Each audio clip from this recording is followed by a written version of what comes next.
आज बताने जा रहा हूं दो चरांक वाले रेखीय समीकरण। दो चरांक वाले रेखीय समीकरण लीनियर इक्वेशन क्या होते हैं उसके बारे में बताने जा रहा हूं। जब आपको एक समीकरण तभी होगा जब दो चरांक उसमें होंगे, तभी वर्ग समीकरण तो बाद में आता है, पहले दो चरांक वाले रेखीय समीकरण। तो क्या होता है, x होना चाहिए, y होना चाहिए और इज इक्वल टू करके कोई नंबर होना चाहिए। अगर आप इस तरह से कहीं पाते हैं तो आप बोलोगे ये रेखीय समीकरण है। समझ रहे हैं? जब इस तरह से कुछ मिलेगा तो ही समीकरण होगा। और वर्ग समीकरण की बात आई तो इसके ऊपर स्क्वायर आता है, तो उसके बारे में आज बात नहीं कर रहे हैं। आज हम लोग बात कर रहे हैं कि एक समीकरण, रेखीय समीकरण क्या होता है। तो रेखीय समीकरण वही होता है जो जब x हो प्लस y हो बराबर 1 हो। ऐसा नहीं है, यहाँ पे ऐसा भी हो सकता है m plus n is equal to 2, कुछ भी इस तरह से हो तो क्या होगा, एक रेखीय समीकरण में आएगा, रेखीय समीकरण में आएगा। तो इसके मैं क्वेश्चन आंसर आपको बता रहा हूं। और इसमें होता क्या है, x और y की, तो आप लोगों को बता रहा हूं कि जब x होगा, बताया अभी, जब x होगा y होगा, या फिर ऐसी कोई बात नहीं है, ऐसा भी हो सकता है x plus 2y is equal to 11, मतलब कुछ भी रहे, एक दो चरांक होने चाहिए, एक चरांक दूसरा चरांक बराबर के कोई नंबर होना चाहिए, या कुछ अगर ऐसा आप पाते हैं तब बोलेंगे लीनियर इक्वेशन या फिर बोलेंगे रेखीय समीकरण। अब इसके 5.1 का 9th का हम लोग क्वेश्चन नंबर फर्स्ट करने जा रहे हैं और उसे हम लोग करेंगे और आप लोग बने रहिए, बताता हूं किस तरह से होगा। जैसे कि हमारा दिया है x plus y is equal to 4, x plus y is equal to 4, this is given, समीकरण में दिया है। और दूसरा दिया है 2x के बाद दिया है minus 5y is equal to 1। जैसा कि मैंने आपको पहले ही बता दिया कि समीकरण में x और y होंगे, ऐसा ही नहीं है। देखो x और y तो यहाँ आपको दिया है, लेकिन दूसरे वाले में जब हम लोग यहाँ पे आके देख रहे हैं तो इनके साथ नंबर्स भी है। तो नंबर्स हैं, इसका मतलब ये नहीं कि ये रेखीय समीकरण नहीं है, ये है, ये अपने साथ अपना कोएफिशिएंट लेके बैठे हैं, अपने नंबर्स लिए। 2x मतलब 2x है, उसमें 2x लिखा है ना, तो मैं बोला हूँ आप लोगों को कि इसमें क्या है, 2x है। अब क्या करेंगे, हमारा मेन मुद्दा क्या हमारा इस पे है कि हमें x की और y की, चरांक की क्या करना है, हमें वैल्यू फाइंड करनी है कि x बराबर कितना और y बराबर कितना। तो हम क्या करेंगे, हम देखेंगे कि इस समीकरण जो हमारा ये दिख रहा है, इस जो हमारा इक्वेशन पहला और ये इक्वेशन दूसरा, तो उसी तरह से अगर मैं लिखूं कि समीकरण 1 और समीकरण 2, तो पहले को हम मानेंगे समीकरण 1 है, x plus y is equal to 4, equation number 1, ठीक है। और दूसरे को 2x minus 5y is equal to 1, this is our equation number 2। पहला समीकरण दूसरा समीकरण, इजी है ना। तो पहला दूसरा समीकरण कर लिए। अब होता क्या है कि हमें एक को कटाना है, एक जो हमारा दिया हुआ चरांक है, एक को कैंसिल कराना है। या तो हम y को कराएं, या तो y को y के साथ कराएं, या तो x को x के साथ कराएं। अगर किसी एक के साथ कैंसिल करेंगे तो एक की वैल्यू निकलेगी और उसकी वैल्यू लेके दूसरे में रख देंगे तो आ जाएगी। ऐसे बोलने से नहीं होगा, आप लोग बने रहिए तो देखेंगे तो समझ में आ जाएगा। तो क्या करेंगे इसमें हम लोग, अभी हमारे पास देखिए यहाँ पे 2x है, यहाँ पे y है, मतलब न तो y के बराबर है और न तो x के बराबर है। तो हम क्या कर सकते हैं, या तो हम इसको इसके बराबर करें या तो इसके बराबर करें। तो जो हमें ऐसा लगेगा कि इजी हो, छोटा नंबर हो, कोशिश करेंगे कि वहीं से करें।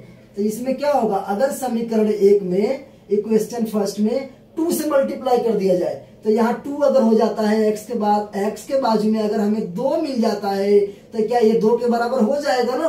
तो कैंसिल करने के हमारे रास्ते खुल जाएंगे। तो क्या करेंगे, समीकरण समीकरण देखिए, समीकरण एक में 2 से 2 से गुणा करने पर, मल्टीप्लाई करने पर, गुणा करने पर, अब गुणा करने पर देखिए हमें क्या मिलता है, करेंगे मल्टीप्लाई, 2 को लिए इसके बाद इसके पास जाके मल्टीप्लाई किए तो 2x, ठीक है। अब इसके साथ किए तो इसके साथ भी करेंगे, क्योंकि ये पूरा मिलके समीकरण बनता है। जैसे मम्मी पापा आए, उसके बाद बच्चे, सब जितने होते हैं सबको मिला के फैमिली बनता है। उसी तरह से पूरे सब मिलेंगे तब जाके एक समीकरण बनता है। ऐसा नहीं कि एक आदमी आ गया तो बोल दिए फैमिली आ गया, ऐसा नहीं, चीज इम्पॉसिबल। तो यहाँ पे देखेंगे इसके साथ भी करेंगे तो क्या हो जाएगा, plus 2x। First of all we have to care of our sign, हमें अपने साइन पे ज्यादा ध्यान देना है कि हम साइन नहीं, साइन पे माइनस कहाँ लगाना है, प्लस कहाँ है, जो है जिसके साथ वही लगाए। अब देखिए, अब फिर इज इक्वल टू करके 2 के साथ इसका मल्टीप्लाई किए तो क्या हो गया, 2 4 जा 8। तो ये हमारा थर्ड इक्वेशन बन गया। समझ रहे हैं क्या? इक्वेशन फर्स्ट में, समीकरण 1 में हमने 2 से गुणा किया, तो अब समीकरण 2 हमारा, अब समीकरण 2 हमारा 2 न रह के, समीकरण 2 हमारा, अरे समीकरण 1 अब 1 न रह के, समझ रहे, अब 1 न रह के वो क्या बन गया, समीकरण 3 बन गया। मतलब अब हम कंपैरिजन करेंगे 3 और 2 के साथ। हमें प्रॉब्लम क्या हो रही थी कि हमें कोई या तो x या तो y कोई एक दूसरे के बराबर बनाना था। तो अपनी मंजिल पे हम पहुंचे हैं। तो अब देख रहे हैं यहाँ पे, देखिए क्या होगा। अब हम ध्यान से देखिए समीकरण 3 को और समीकरण 2 को, तो देखिए ये 2x मिला क्या, बड़ा कौन है भाई, समीकरण 3 है ना। तो समीकरण 3 में से समीकरण 2 को घटा देते हैं। तो देखिए आप लोग, समीकरण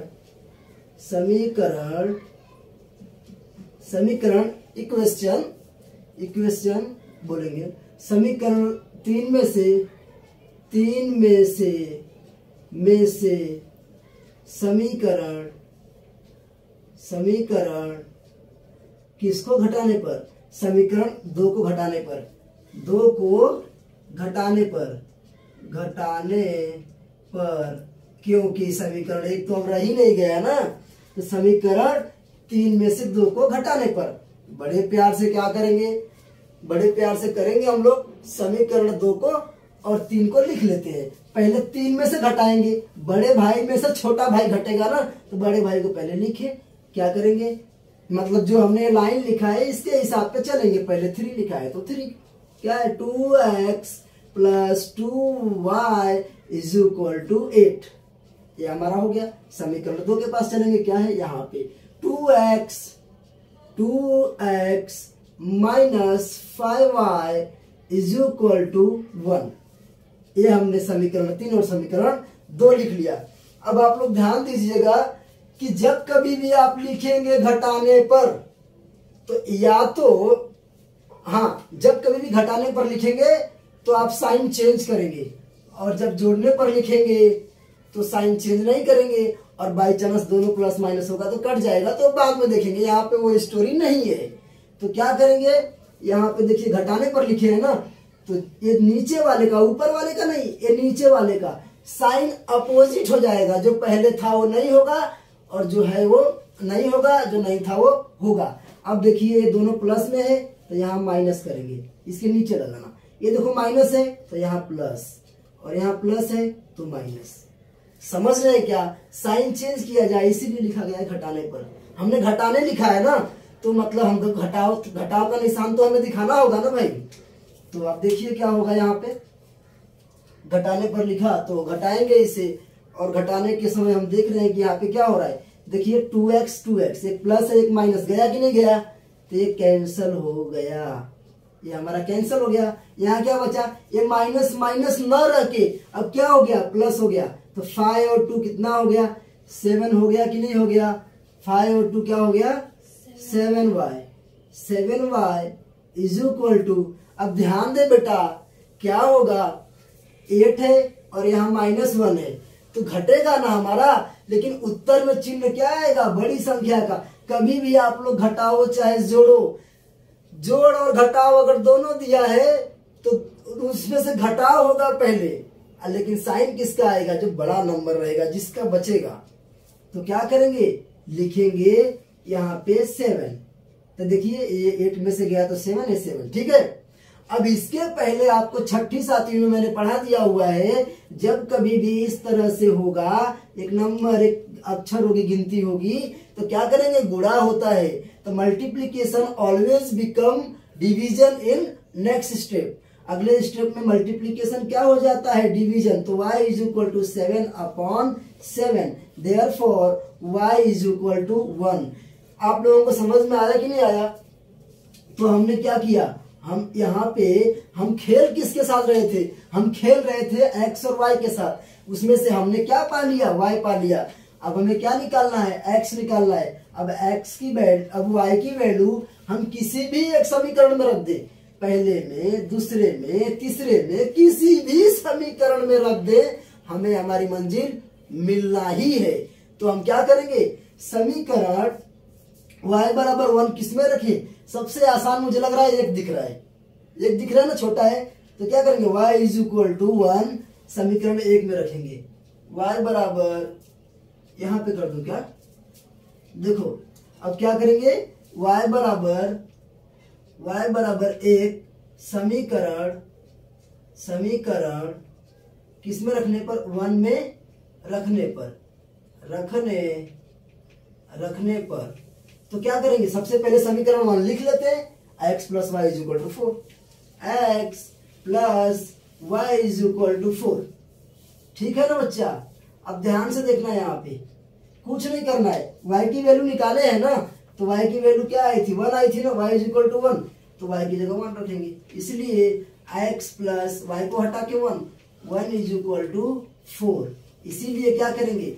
अपना ये नंबर के साथ चले जाएगा, ABCD को छोड़ जाएगा।